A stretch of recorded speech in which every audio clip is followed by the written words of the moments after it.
सबसे पहले आप सभी को नमस्कार प्रणाम हमारे तरफ से। हम आप सबके भाई छोट सूरज रंगरसिया और आदरणीय पिता श्री सुपरस्टार राधेश्याम रसिया, और अभी हम मौजूद हैं कुचायकोट में, आप सबको बताएं, और अंबिका रिकॉर्डिंग स्टूडियो कुचायकोट में। और ये हम लोग का छठ के गाना अभी रिकॉर्ड किए, हमारे उत्तम शर्मा जी हैं। अंबिका रिकॉर्डिंग स्टूडियो हमारे गुरुजी हैं उत्तम शर्मा जी, और यहाँ पे बहुत अच्छा रिकॉर्डिंग होता है। ठीक है, तो आप सब भी आइए, एक बार मौका दीजिए और अपना वोकल क्वालिटी चेक कराइए।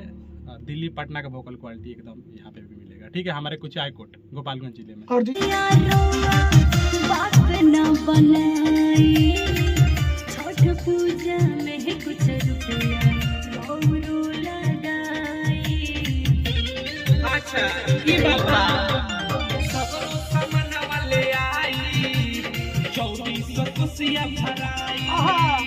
उत्तम शर्मा के संगे घाटे तो इतिया बजाई।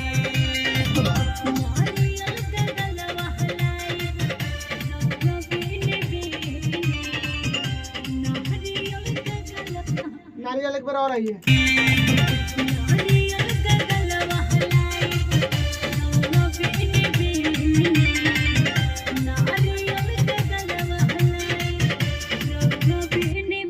पकड़ के आई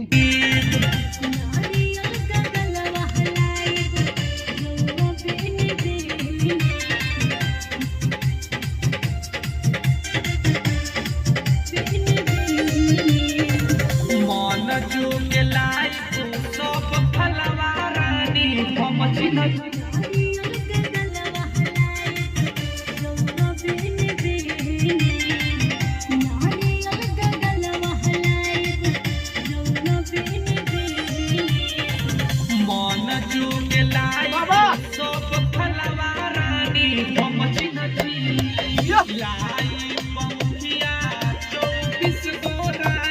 हम गिन गिनी। अरे